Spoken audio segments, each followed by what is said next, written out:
Gentleman yields back. The chair now recognizes the gentleman from Ohio, my colleague from Zanesville, Mr. Balderson, for 5 minutes. Thank you, Mr. Chairman, and thank you, Mr. Regan, Administrator, for being here today. We've dabbled a little bit around it with the automobile piece, but Administrator Regan, in the EPA's proposed rule for emission standards for the model years 2027 and later on light and medium-duty vehicles, the EPA claims the proposal is estimated to increase electric power in use by EVs by between 0.1% in 2028 and 4.2% in 2055. The EPA also notes that because U.S. electric power utilities generally have more capacity to produce electricity than is consumed, the expected increase in electric power demand attributed to vehicle electrification is not expected to adversely affect grid reliability. However, NERC's most recent long-term assessment noted government policies for the adoption of EVs and other energy transition programs have the potential to significantly influence future demand and energy needs. Further, NERC's assessment provided an example from California where the California Energy Commission estimates a 25% increase or 5,500 megawatts in demand at midnight and a 20% increase or 4,600 megawatts of demand at 10 a.m. on a typical weekday by 2030. This added electric load is solely from plug-in EV charging under the state's zero-emission vehicle targets. Administrator, do you still believe this rule, which will require 2/3 of new light-duty vehicle sales by 2032 to be fully electric, will have no impact on our grid reliability? No, I don't think it will. I think that in concert with proposing the vehicle rule, we're also preparing to announce a power plant rule. We're looking at both of these in concert, having a lot of conversations with our grid operators, a lot of conversations with the power sector, who, by the way, are really looking forward to these new customers being on the market. And we're looking at the investments that DOE and others are making into our grid.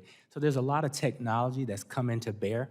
And by the way, I think when you look at our proposed power plant rule, we're not sacrificing the role that natural gas plays. There are technologies in there like CCUS and others to keep that base load. So we feel like there's a really good, solid picture that we're painting as a regulatory agency. Obviously, both of these rules will be out for proposal, and we look forward to an active engagement and conversation on this. Okay, thank you. Look forward to continue working with your staff and following up on some of this information and estimates with this. So we'll look forward to working with you and your staff. My next question, Administrator, is this tailpipe emissions proposal references the joint memorandum of understanding between the EPA and the Department of Energy to provide a framework for interagency cooperation and consultation on electric sector resource adequacy and operational reliability. As Chairman Johnson discussed earlier, this memorandum notes that the EPA and Department of Energy will engage with stakeholders that include power companies, relevant trade associations, state public utility commissions, regional transmission organizations, and independent system operators, NERC, and more. When drafting this proposed rule, did EPA engage with any of these stakeholders? And did any of these stakeholders raise concerns that this rule would negatively impact the reliability of the electrical grid?